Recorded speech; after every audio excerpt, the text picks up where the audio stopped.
een kleintje nog eens.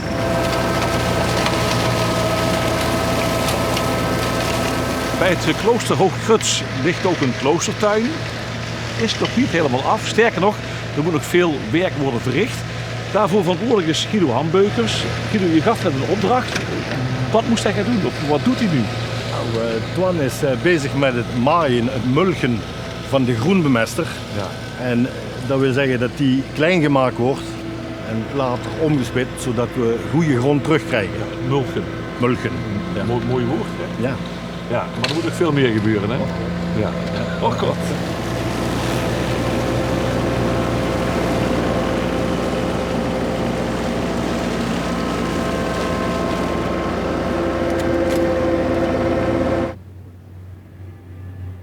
De rust is wedergekeerd. Hè? Ja. Het werk is heel even gedaan. Even terug, jullie zijn nu een jaartje bezig.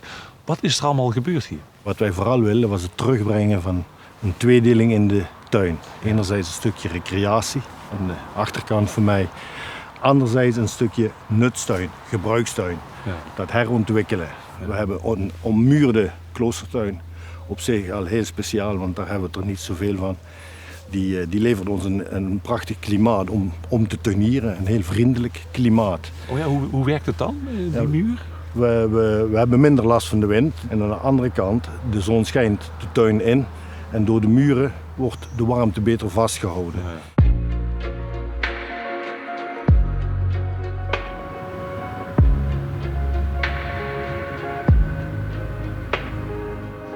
Vrijwel aan het begin al is er een groep naar voren gekomen die wilde iets met wijn. En zoals je ziet is dat ook al ingericht. Ja. Zowel met de begeleiding van de wijnstokken, maar ook de wijnstokken zelf. En zelfs een soort kruidenmengsel wat er ingezaaid is om die wijnplanten gezond te laten gedijen. Ja. Het is het ras grijze monnik, grauwe Munch in Duits, Ja. een Pinot Gris soort. Dus wat dat dan gaat, past dat ook wel hier. Ja.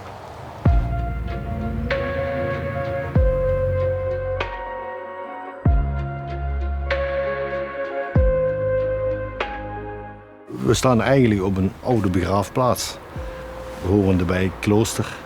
En je ziet dat eigenlijk ook een beetje al aan de beplanting of aan de begroeiing opvallend. Mooi oranje. En dat is een Italiaanse aronskelk, dat is een zogenaamde stinzensoort. Het zijn meestal bolletjes, knolletjes en die vermeerderen zich heel sterk onder de grond. Stinsen kwamen veel voor bij kloosters, in kloostertuinen. Je zei net ook iets over fruit, hè? Dat juist vanwege die muren de kans krijgt goed te groeien. Ja, we hebben het woord lijffruit laten vallen. En meteen was iedereen enthousiast. Ja. Dus er is hout besteld, er zijn schroeven besteld. En die mensen die gaan aan de slag en die maken vooral aan de noord- en de oostmuur maken die leirekken. En tegen die leirekken gaan we samen met die mensen toch wel wat meer exotisch fruit planten. Zoals? Pak maar perziken, abrikozen. Ik zelf zou heel graag tafeldruiven willen zetten. Oké. En misschien wel kiwis, zou zo maar kunnen. Kiwis zelfs hier in Noorben. Ja.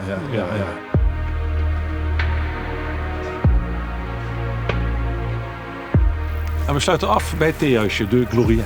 Ja, prachtig. Ja. Mooi hè? Met thee en wanneer krijgt de kiwi? Over 3 jaar.